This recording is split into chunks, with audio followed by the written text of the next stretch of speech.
당이 다르고 입장이 다르더라도 국민의 삶과 대한민국의 미래를 최우선에 둔다면 협력의 길은 멀지 않을 것입니다.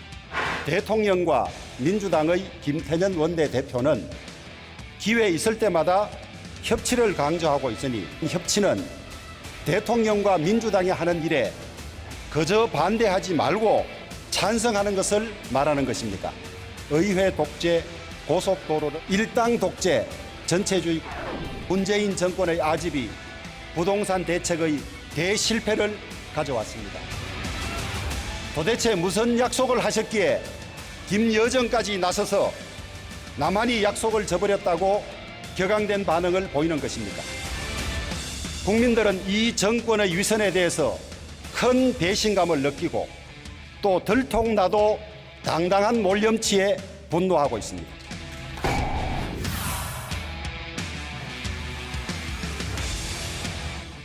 네, 어제 오늘 국회에서는 민주당과 미래통합당의 교섭단체 대표 연설이 있었습니다. 이 소식 비롯해서 여의도 사사건건 김종민 민주당 의원, 장제원 미래통합당 의원 모시고 자세히 얘기 나눠봅니다. 안녕하십니까? 안녕하세요. 네, 안녕하세요. 먼저 그 주호영 원내대표가 교섭단체 대표 연설 오늘 했거든요. 이거 보고서 얘기 나눠보도록 하겠습니다. 마지막 남아있던 의회 권력마저도 완전 장악하고 돌격태세를 구축함으로써 일당 독재, 전체주의 국가가 되어가고 있습니다. 대통령이 말하는 협치는 대통령과 민주당이 하는 일에 그저 반대하지 말고 찬성하는 것을 말하는 것입니까? 항우가 힘이 없어서 망했습니까? 뭐든지 힘으로 밀어붙이면 하면 국정 성과도 내고 재집권 기반도 쉽게 닦을 수 있을 것이라고 생각하시겠지만은 착각입니다. 자, 지금 말할 때 대통령 민주당이 말하는 협치가 뭐 힘으로 밀어붙인다든지 다수 뭐 많은 숫자로 밀어붙인다든지 이건 아니지 않느냐 이 얘기를 하는 것 같아요. 지금 대통령이나 민주당이 하는 일을 보게 되면 협치라는 개념에 있어서 네. 우리 미래통합당이 민주당 말을 잘 듣고 민주당이 제안하는 것들 다 찬성하는 것을 협치로 생각하는 거 아니겠습니까? 네. 저는 문재인 대통령께서 개원 연설 때 이런 말씀을 하셨어요. 적대 정치를 청산하고 새로운 시대를 열어달라. 국민 통합을 이끄는 중심이 되어달라. 저희들이 절절히 하고 싶은 얘기를 네. 우리 대통령께서 하셨거든요. 민주당에서 야당의 얘기를 경청하고 그것을 수용하는 그런 입장이 협치입니다. 일방적으로 따라와 달라. 이게 협치가 아니지 않습니까? 네. 그런 지점을 지적한 것 같습니다. 민주당 입장은 그 협치 지금 말씀하시는 그런 얘기를 같이 얘기하면서 해달라 이걸 말씀하시는 거죠? 이제 어차피 야당이든 여당이든 간에 어떤 주장하는 바가 있잖아요. 네. 주장하는 바가 틀릴 거예요, 아마. 네. 그러니까 틀렸는데 어떻게 우리가 싸움을 안 하고 협력 정치를 할 거냐. 이게 숙제 아닙니까? 네. 그 민주주의의 본질적인 숙제인데 이 문제는 기본적으로 옳은 것만 주장하면 안 풀려요. 합의를 해야 됩니다. 네. 합의를 어떻게 할 거냐. 기본적으로 민주주의 원칙은 일단 다수를 중심으로 해서 다수를 인정해 줘야 돼요. 다수 의견을. 그 대신 소수를 존중하고 그러니까 두 가지를 같이 해주는 건데 그러다 보면 아무래도 다수 의견이 많이 반영이 될 텐데 다수 의견만 반영되면 이건 민주주의가 아니죠. 네. 그러니까 다수 의견이 많이 반영되더라도 소수 의견도 존중되는 이런 관계를 어떻게 만들까 이걸 우리가 아직 성공을 못 시키고 있는 거거든요. 그래서 저는 이제 지금 말씀하신 게 약간 오해인데 우리 말만 따라라. 우리 뭐 여당을 따라라. 이게 협치는 아닙니다. 소수를 존중하고 소수 목소리가 30이든 20이든 40이든 그 능력껏 포함되어 있는 국정이 돼야 돼요. 그런데 그 전제는 다수의 목소리가 적어도 과반 이상은 반영되는 정책 결정이 필요하다. 이걸 인정을 해 주셔야 그 소수의 의견이 또 일부라도 반영되는 이런 합이 만들어지거든요. 전제 조건이 그러면 어차피 같이 만나서 얘기해봤자 결론이 뻔한데 전제 조건을 먼저 들어줘라 이걸 지금 말씀하시는 거예요? 김종민 다수를 좀 인정해 주는 게 필요하다는 다수를 거죠. 인정하는 건 맞죠. 네. 맞는데 저희들이 정치를 하잖아요. 정치라는 게 결국은 입법부고 입법부는 법을 만드는 건데 그 법은 합의를 통해서 만들어야 우리 국민들께 지키자라고 얘기할 수 있는 거 아니겠습니까? 그러면 그 법에 일방적으로 민주당이 원하는 내용만 담아서는 안 되지 않겠습니까? 적어도 우리 미래통합당, 야당이 주장하는 바를 거기에 녹여내는 것, 그런 것들이 협치거든요. 이제 그런 것들을 어떻게 만들어갈 것인가에 대한 노력들을 해야 되는데 지금 민주당은 180석을 얻었다 그래서 밀어붙이겠다는 거 아닙니까? 이를테면 운영위원회에서 지금 일하는 국회법이라고 하면서 자신들이 체계작구 심사도 국회의장 산하에 기관을 두겠다. 이렇게 지금 밀어붙이고 있지 않습니까? 이런 것들을 합리적으로 좀 우리 미래통합당의 얘기를 듣고 이 합을 만들어 나가는 그 과정이 된다 그러면 협치라고 볼 수 있겠죠. 자, 오늘 주호영 원내대표가 이렇게 얘기했습니다. 우리나라는 이미 독재 국가가 됐다라는 말을 했는데요. 이거도 한번 들어보도록 하겠습니다. 사법부가 권력에 장악된 것이 독재의 완성이라면 이미 우리나라는 독재 국가가 된 것입니다. 중립을 잃은 판결은 판결의 이름을 빌린 폭력일 뿐입니다. 자, 이 얘기하기 앞서서 그 이재명 경기도지사의 무죄 취지 그 파기환송 그 건하고 패스트트랙 정당 판결 이런 거 언급하면서 사법부가 완전히 장악당했다 이렇게 얘기를 하는데 그 의견에 동의하십니까? 일부 동의를 하죠. 어떤 면에서 동의하시죠? 그 특정 성향의 단체 출신들이 네. 과반 이상을 장악하고 있지 않습니까? 대법원도 대법관의 10명 중에 5명이 그 국제인권법 연구회 출신으로 장악이 돼 있고 헌법재판관의 8명 중에 6명도 마찬가지로 민변이나 또 인권법 연구회 출신들로 장악이 돼 있지 않겠습니까? 그러니까 우리 대법원이나 또 헌법재판소가 우리 국민들의 다양성을 담아야 되는데 사실상 법관들 중에 20%도 안 되는 그 단체 성향의 인물들이 대법관, 헌법재판관 다 장악되고 나니까 그 판결에 대해서 사실상 저희들이 승부하기가 쉽지가 않는 상황을 얘기하는 겁니다. 그래서 좀 이 대법관이라든지 헌법재판관들이 좀 다양성을 좀 확보할 수 있는 그런 사법부가 만들어져야 되지 않느냐 이런 것들을 주장하는 거죠. 이건 좀 설명을 좀 드려야 되는데요. 네. 사실은 장제원 의원님 말씀에 전 100% 공감합니다. 그래서 그런 과정으로 대한민국이 좀 이동하고 있는 거예요. 지금 지난 수십 년 동안 대한민국 사법부가 대개 보면 남성, 그다음에 서울대, 뭐 경기고등학교 이런 엘리트, 그리고 어떻게 보면 약간 기득권 보수 이런 걸 대변하는 사법부였다고 봐야 돼요. 네. 뭐 독재 정권 하에서 또 같이 이제 협력하기도 했고. 그런데 이게 이제 민주정부가 들어서면서 이게 좀 변화가 시작된 겁니다. 그러면서 여성도 좀 들어가고요. 뭐 지방대 출신도 들어가고요. 그리고 또 지방에 있던 뭐 판사들 들어가고 아니면 아예 판사 출신이 아닌 분도 대법관에 들어가고 이런 식으로 다양화돼 가고 있는 거거든요. 그러면서 약간 보수 쪽으로 기울어 있던 게 약간 진보적인 성격이 좀 강화되고 있는데 그 보수의 입장에서 보면 이게 약간 위험해 보이는 거예요. 불안해 보이는 거죠.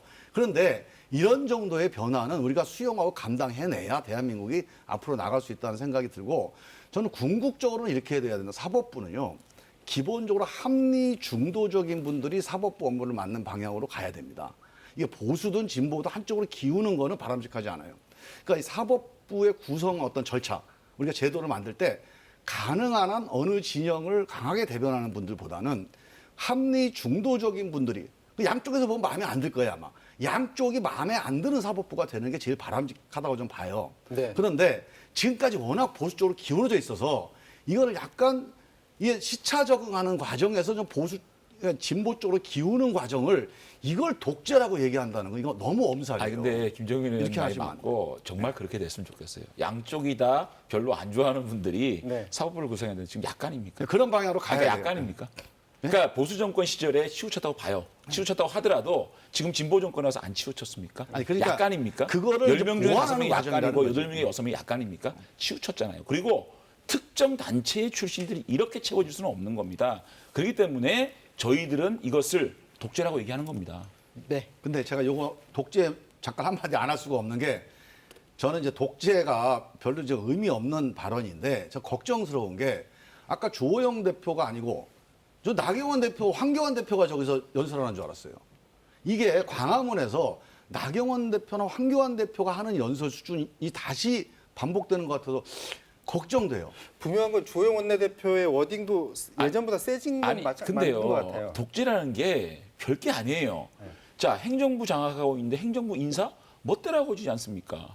청문 보고서 채택 안 된 분이 얼마나 많이 임명되고 있습니까? 자 사법부 이렇게 특정 단체 출신들이 장악돼 있습니다. 선거관리위원회 상임위원이 대통령 캠프 출신 아닙니까?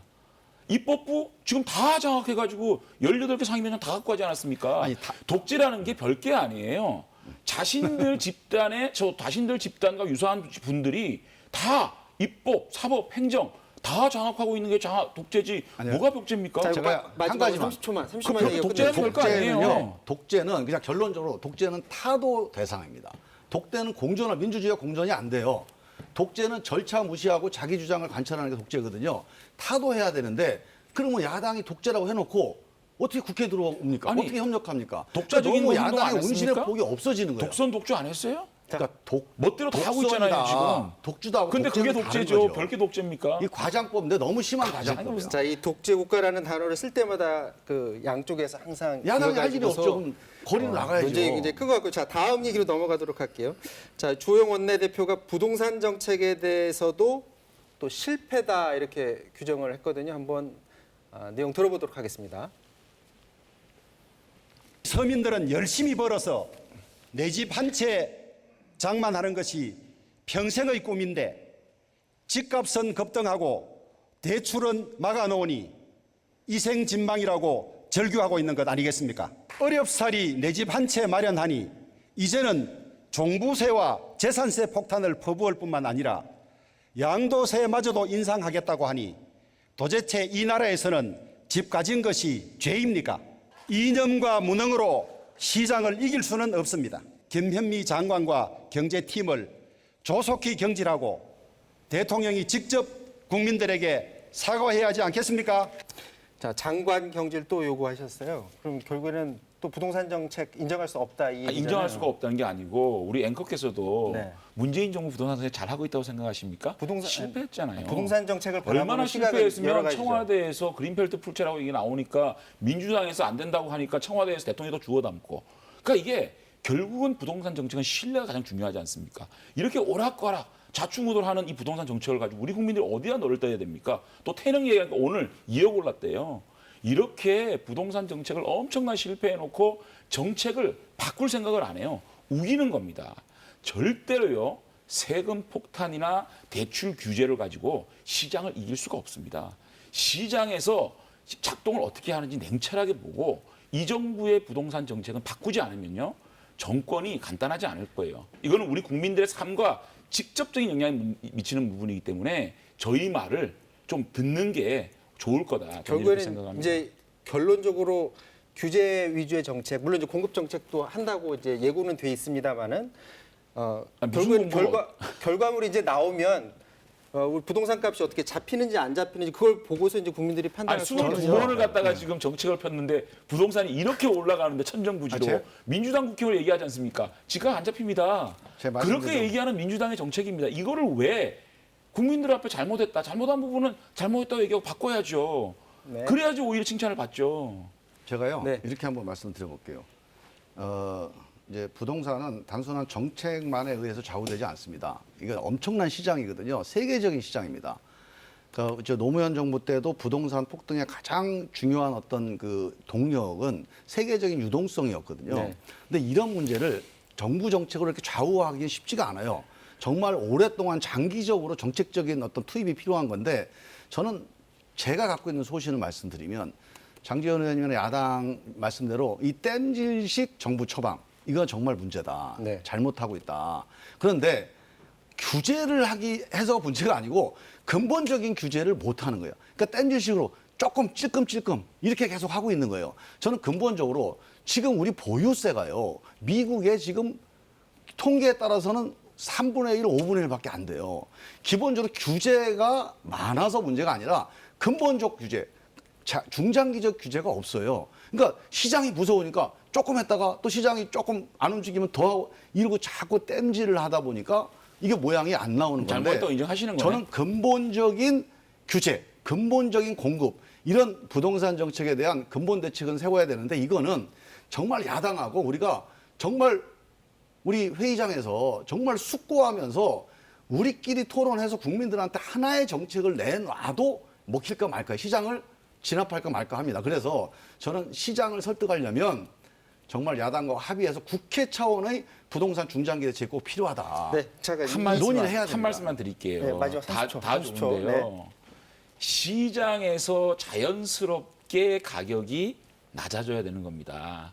그러기 위해서는 결국은 서울 내에 공급을 어떻게 늘릴 것이냐는 거잖아요. 근데 땅이 없잖아요. 그러면 재개발 재건축을 활성화시키고 공급을 어떻게 적재적소에 잘 공급을 하면요. 시장에서 규제 안 하고 또 대출 규제 안 하고 또 세금 폭탄 안 때려도 이게 자연스럽게 낮아지는 거예요. 시장을 존중하는 자세. 그것이 부동산 해법의 첫 번이다. 제가 한마디 그거 분명히 알아야 한마디 된다. 드릴게요. 이길 수가 없어요. 지금 정책으로. 장재현 의원 말씀이 우리 오래된 논쟁인데요. 네. 이 대한민국은요 일반 부동산 외국의 부동산하고 좀 차원이 다른 게요 서울의 부동산이에요 수도권 강남의 부동산입니다 여기에다가 공급을 한다고 여기에 공급에 만약에 10만 호를 늘린다고 합시다 여기에 50만 명이 몰리면 이게 집값 떨어집니까? 근본적으로 너무 강남과 서울 수도권에 과밀화되어 있는 이 대한민국의 구조가 어떻게 근본적으로 유턴을 하느냐 이거 대책이 없이 공급을 왜 공급 못해서 안 하는 게 아니거든요. 이명박 박근혜 정권에서는 29%밖에 안 오르던 게 문재인 정권 30% 아니라 50% 넘게 올랐잖아요. 자, 왜 그렇습니까? 아니요, 자, 그건 부동산 답을 문제 인정해야죠. 잠깐만 공급이 조용히 아니에요, 해주시고요. 그건. 부동산 문제는 가지고 나오면 어느 그렇게 규제 의원분들이나 한번 해보세요. 안 됩니다, 이거 가지고 이거는. 계속 논쟁을 계속 반복하고 있어서 여기서 좀 마무리를 좀 지어야 될 것 같습니다. 자, 그 김태년 원내대표도 어제 교섭단체 대표연설을 했거든요. 이때 그 국회하고 청와대도 세종시로 옮기는 방안을 제안을 했는데 이 내용 듣고서 또 계속 얘기 나눠보도록 하겠습니다. 행정수도를 제대로 완성할 것을 제안합니다. 그동안 공공기관을 대거 지방으로 이전하며 국가균형 발전을 위해 노력해 왔지만 충분치 않습니다. 행정수도 완성이 지체되면서 효과는 반감됐습니다. 국회가 통째로 세종시로 이전해야 합니다. 아울러 더 적극적인 논의를 통해 청와대와 정부 부처도 모두 이전해야 합니다. 그렇게 했을 때 서울 수도권 과밀과 부동산 문제를 완화할 수 있습니다. 자, 이 발언을 두고 김종인 위원장 같은 경우는 무슨 소리냐, 위헌까지 난 그런 상황인데라고 하면서 지금 반대하고 있는데 국회, 청와대, 모든 행정기관 이전 어떻게 생각하십니까? 근데 저 주례안을 할 때 네. 부동산 정책하고 연계를 했기 때문에 자충수가 된 거예요. 그건 넌센스거든요. 지금 반 이상의 행정기관이 내려갔는데도 불구하고 서울 부동산이 잡혔습니까? 아니잖아요. 네. 부동산 문제와는 별개로 행정의 비효율과 국토의 균형 발전 이런 것들만 가지고 이 문제를 제안을 했다라고 하면 김종인 비대위원장은 어떤 생각할지 모르겠지만 저는 지금 논의할 수도 있다. 저는 사실은 세종시 수도 분할에 대해서 반대론자였습니다. 네. 행정이 비효율해서 안 된다. 세종시 같은 경우는 과학 비즈니스 벨트가 돼야 된다고 생각했던 사람인데 네. 어쨌든 헌법재판소에서 뭐 그런 것과 함께 또 18대 국회에서 세종시법이 통과됐기 때문에 반 이상이 내려가지 않았습니까? 네. 지금의 비효율성이 엄청나거든요. 네. 이것들을 해결하기 위해서는 사실은 청와대나 국회 전체가 내려가는 것도 지금부터 공론화하면 시간이 많이 걸리지 않겠습니까? 네. 저는 저 제안을 우리가 아주 그 건전한 제안으로 받아들여서 국회가 공론화해서 시간을 가지고 또 이게 헌법재판소 다시 물어볼 수도 있는 것이고 또 개헌까지 갈 수도 있는 얘기이기 때문에 지금 공론화해서 국토균형 발전과 함께 행정의 비효율성을 제거하는 것을 고려해 볼 때다. 저는 이렇게 긍정적으로 이게 이제 생각했습니다. 논의가 공론화가 되더라도 아무래도 현 정권 안에서는 좀 쉽지가 않겠죠. 결정을 내리는 것은요. 아니요, 그거는 이제 뭐 굳이 현 정권, 다음 정권을 가릴 필요 없이 이 헌법재판소의 판결의 핵심은 뭐냐면요. 명문으로 서울이 수도다 이렇게 돼 있지는 않잖아요. 네. 그러니까 이게 헌법이 관습헌법이어서 그런 헌법 개정에 준하는 국민적 합의가 필요하다. 이게 헌법재판소 판결의 요지예요. 네. 그러니까 사실은 여야가 이 문제에 대해서 우리가 여야가 합의하면 개헌도 할 수 있는 거 아닙니까? 네. 개헌에 준하는 합의로 흔쾌하게 국민적 합의를 모아내면 언제라도 가능한 얘기인데 네. 그 과정에는 공론이 필요하다. 전적으로 맞는 말씀이고 단지 김태년 대표가 이런 제안을 했다면 이건 부동산 때문에 제안한 건 아닙니다. 그렇게 단지 이제 엎었잖아요. 부동산 문제가 연결돼 있으니까 그런 것까지 감안해서 균형 발전을 근본적으로 우리가 한번 결단하자 이런 차원에서 말씀하신 거고 그 논의를 지금 해야 됩니다. 지금 수도권 인구가요 절반이 넘었어요. 수도권 국회의원이 절반이 넘었습니다. 이제 대한민국은 수도권이 결정하는 나라가 돼버렸어요. 이대로 놔두면 대한민국의 지방은 이제 소멸합니다. 지금 결단을 해야 되는데 이 행정수도 문제를 단순히 효율성 문제로 볼 게 아니고 대한민국 정말 운명을 결정하는 문제로 봐야 됩니다. 네, 여기서 한번 이 문제는 공론을 시작해야 된다. 맞고요. 저는 이제 김태년 원내대표가 이 세종시의 완전한 이전 문제를 부동산 정책으로 없는 거 그거를 제거하고 그거를 빼고 국토 균형 발전에 대해서 우리가 함께 논의를 할 수 있다라고 하면 서울은 정말 뉴욕 같은 도시로 또 세종시는 워싱턴 DC 같은 도시로 또 부산은 로스앤젤레스 같은 도시로 이렇게 한번 이 국토가 전체적으로 균형 발전할 수 있는 계기가 될 수 있지 않겠습니까? 그렇기 때문에 우리 국회가 여야가 어느 쪽에서 먼저 제안했던 간에 이 문제는 지금부터 논의해도 앞으로 시간이 걸리기 때문에 장재원 논의해야 된다. 의원님께서 저는 그렇게 당내에서 좀 생각합니다. 적극적으로 그럼 역할을 해 주실 거라고 봐도 예, 되겠죠? 저는 그런 논의도 계속 해나갈 것이고 장재원 예, 의원님이 생각할 당 대표로 하시면 잘 풀릴 것 같아 보니까. 네, 그런 상황이 아닌 것 네, 같아서 어쨌거나 이 문제는 잘 풀릴 수 있을 것 같습니다. 보니까 미래통합당 내에서도 뭐 비슷한 의견을 가지신 네. 분들도 좀 있는 것 같고요.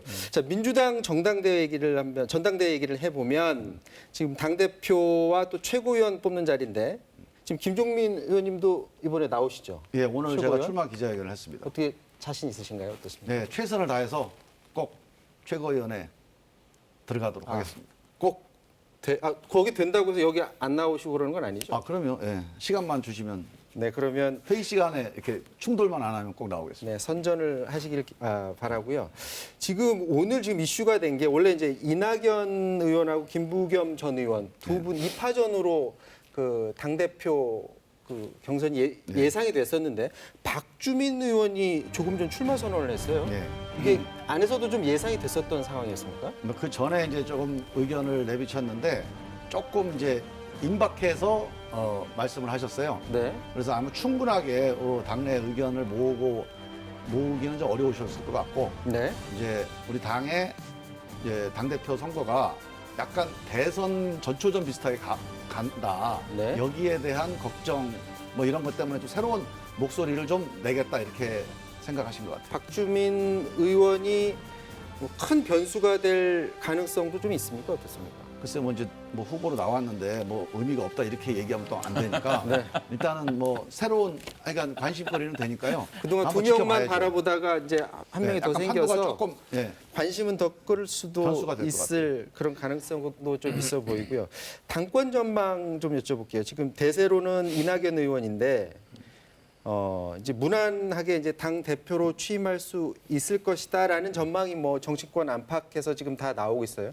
미래통합당 입장에서도 대체로 그렇게들 생각을 하시죠. 일단 우리 김종민 의원 네. 꼭 수석 최고위원을 1등으로 당선되길 기원합니다. 그러니까 제가 열심히 우리 김종민 의원과 오랫동안 또 간사로서 서로 정개특위 뵀는데 당에 대한 애착심도 굉장히 강하신데도 불구하고 우리 국회가 가지고 있는 고질적인 문제점을 한번 개토라고 바꾸자라고 생각하는 분이기 때문에 대화가 되는 분입니다. 네, 덕담해 그래서 주셨습니다. 수석 최고위원 되기 바라고요. 저희가 볼 때는 이낙연 의원께서 무난하게, 조용하게 압도적으로 당선될 것 같고요. 네. 왜냐 그러면 민주당 당원들이 선택하는 이 전당대회에서 자타공인하는 당당 지금 차기 대권 후보 1위잖아요. 네. 이분이 만약에 낙선을 하게 되면요. 이분에 큰 타격을 주는 거거든요. 네. 1위 후보를 타격을 주면서까지 선택해야 될 만한 후보가 있느냐라고 놓고 보면 이낙연 후보를 거부할 수는 없을 것이다라고 놓고 보면 이낙연 후보가 무난하게 될 것이라고 보고 오늘 박주민 의원께서 모르겠습니다. 저희 외부자 측면에서 봤을 때는 뭐 서울시장을 두고 한번 전국적인 인지도를 높이기 위한 그런 하나의 그 참여 아닌가. 발판으로 삼기 그러니까 위해 이번에 또 참여하는 거다. 친문 진영에 어느 정도의 또 지지세가 있는 분이거든요. 네. 그렇다면 수도권 중심에 또 이런 당원들을 이번 경선을 통해서 결집을 해서 또 차기 시장 선거에 대한 생각이 좀 있지 않나. 그런 차원에서 출마한 거 아니냐. 저는 이렇게 좀 외부자 입장에서 네. 좀 판단을 해봅니다. 자, 당권 흐름은 그렇고 이제 대권 가도를 잠깐 보도록 하겠습니다. 아직 이른감이 있기는 하지만 최근 여론조사 결과를 보면 이낙연 의원이 예전보다는 많이 떨어졌어요. 23.3%. 근데 이재명 지사가 많이 치고 올라가서 18.7%, 윤석열 총장이 14.3%인데 이재명 지사가 최근에 몇 퍼센트 포인트 지금 올라가는 게 지금 눈에 띄게 보이고 있습니다. 근데 이재명 지사가 최근에 그 대법원에서 판결을 받기 전후로 해서 뭐 본인의 그 생각들을 많이 지금 내놓고 있거든요. 근데 그 중에 서울, 부산시장 관련해서는 민주당은 무공천으로 가야 된다라는 소신을 얘기를 했었거든요. 자, 그런데 여기에 대해서 이낙연 의원은 조금 다른 결의 얘기를 합니다. 이거 한번 내용 들어보도록 하겠습니다. 저는 정치는 신뢰가 가장 중요하다고 생각하고요. 장사꾼도 신뢰를 유지하려고 손실을 감수합니다. 우리가 그게 그냥 말도 아니고 규정으로 무슨 중대한 무슨 비리 혐의로 이렇게 될 경우에는 공천하지 않겠다고 써놨지 않습니까? 그러면 지켜야죠. 공천하지 않는 게 맞다고 생각하고요. 공천할 것인지 여부를 결정해야 되는 게 연말쯤 되겠지요. 네. 그걸 몇 개월 끄집어 당겨가지고 미리 싸움부터 하는 것이 왜 필요할까? 다른 일을 먼저 하는 것이 옳지 않을까 생각을 하고요. 어떻게 하는 것이 진정 책임 있는 처사인가? 그런 관점에서 당내외의 지혜를 모아가는 것이 필요하다고 생각합니다. 지금 대화의 방향을 보면 평상시 성격하고도 약간 비슷한 좀 이낙연 의원은 신중하게 얘기하시고 확실하게 또 이재명 지사는 딱 선을 긋고 얘기를 하고 있습니다. 어떻게 보세요? 일단요, 이 문제를 만약에 본격적으로 이제 공론을 해서 결정을 하려면 근본적인 토론을 한번 해야 됩니다. 저는 사실 혁신위에서 이 당원 조항을 집어넣을 때 저는 반대했어요. 네. 왜 반대를 했냐면 우리가 유불리 때문에 반대를 하는 게 아니고 뭐 약속을 했는데 불리하다고 약속을 안 지킨다 이러면 이제 그런 정치를 뭐 하면 안 되죠. 네. 근본적으로 정당의 임무는 주권자의 유권자들의 정치 참여의 통로입니다. 정치적 의사 형성을 돕는 조직이에요. 네. 선거 때 민주당을 지지하는 수백만의 서울 시민, 수백만의 부산 시민이 투표할 데가 없다. 그 참정권이 제한되는 그런 조치거든요. 그래서 이거는 제가 보기에는 당원 당규로서 약속을 지켜야 된다는 하나의 가치가 하나 있고 네. 또 한편으로는 헌법에 국민의 참정권을 훼손한다는 그런 문제가 또 하나 있어요. 이 두 가지 가치에 대해서 우리가 한번 이번에 근본적인 토론을 해보고 이 기본 방향을 어떻게 할 건지에 대한 정리정돈을 해놓고 저는 결정을 해야 된다고 보는데 제 개인 의견으로는 우리가 당원 당규를 이렇게 만들긴 했지만 이거는 헌법적 가치를 훼손하는 측면이 있어서 국민들한테 사과를 하고 이 문제에 대해서 정당의 본연의 임무, 그 제대로 된 공천, 반성하는 공천 이런 방향으로 가는 길이 좀 맞지 않을까 저는 그런 생각이. 네. 그 당시에 당헌 당규 만들 때는 전체적인 의논도 안 했어요? 근본적인 토론 안 하고 했어요? 아니, 이제 이런 토론이 그랬으면 있었는데, 저는 그렇게 네. 생각해요. 이게 뭐 당연히 공천하겠죠. 뻔뻔하게 위성정당도 만든 정당인데 그 공천 안 하겠습니까? 그러면 저는 이게 결국은 이낙연 의원과 이재명 지사의 딱 차이예요. 이재명 지사는 깔끔하잖아요. 네. 이낙연 의원은 뭐가 좀 두리뭉실하잖아요. 그러면 결국은 어떤 사람한테 지지층이 몰리겠습니까? 그러니까 이재명 지사에 대해서 이 인투지애즘, 뜨거움이 있는 거 아니겠어요? 그러니까 제가 볼 때는 이재명 지사가 큰 이번에 짐을 덜었기 때문에 앞으로 만만치 않은, 간단치 않은 민주당으로서는 굉장히 행복한 얘기겠죠. 아주 그 큰 후보가 한 명 생기는 건데 부동산 정책도 마찬가지예요. 아파트의 가격이 중요한 게 아니다. 실거주가 문제 아니냐. 실거주하지 않을 때 중과세를 매겨야 된다. 이런 얘기 하지 않습니까? 아주 국민들과 공감될 수 있는 얘기를 하기 때문에 저는 이재명 지사가 앞으로 이런 형식의 아주 가단성이 있는 이런 그 말씀들을 해 나간다면 굉장히 저는 상당히 추격해 들어갈 거라고 생각이 듭니다. 지금 마지막 주제 저희가 준비한 게 많은데 시간 모자라서 제대로 지금 못 다룰 것 같은데 잠깐만 얘기를 해보겠습니다.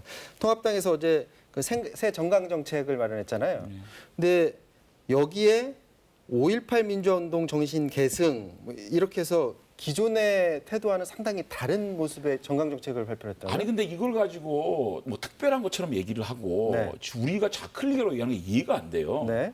당연히 역사적 사실에 대해서 민주화 과정, 뭐 4.19, 또 5.18, 육시방쟁 이런 것들을 나열하면서 우리가 민주화 세력의 적통 세력이라고 얘기하는 거는 너무도 당연한 일이고요. 저희는 산업화 세력과 민주화 세력이 악수를 하고서 만든 정당이거든요. 그리고 5.18 문제는 저희들이 이어받은 김영삼 정부에서 역사 바로 세우기를 통해서 5.18을 민주화 운동으로 규정을 했거든요.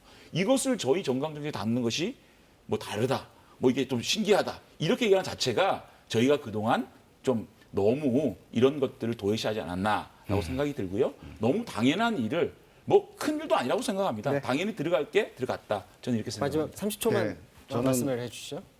말씀대로 상당히 좋은 변화라고 생각을 네. 하고요. 저는 이번 기회에 보통 우리 이념 논쟁이라든가 노선 투쟁의 뿌리가 역사에서 시작되거든요. 우리 현대사에서 독립운동, 그다음에 안보, 그다음에 산업화, 그다음에 민주화 이 네 가지 가치는 여야 보수 진보를 막론하고 우리 민주공화국의 공동의 가치로 합의하는 거, 이 합의 위에서 어떠한 정책적인 논쟁을 하는 거 이런 계기가 한번 좀 마련됐으면 좋겠어요. 지금 정강정책에 이 네 가지 내용이 고스란히 들어가 있습니다. 네. 저는 이 점에 대한 공감대를 이번에 확인하는 기회다. 네. 한번 노력해보자 이런 생각. 이유야 어떻게 됐든 간에 이제 5.18 민주화 운동 이거는 더 이상 논란의 대상이 좀 안 됐으면. 그럼요. 원래 그렇습니다. 그런데 일부 의원들이 네. 그런 말을 한 거죠. 원래 그렇습니다. 저희 당이. 네. 자, 지금까지 장제원 미래통합당 의원, 김종민 민주당 의원과 함께했습니다. 두 분 말씀 고맙습니다. 예, 감사합니다.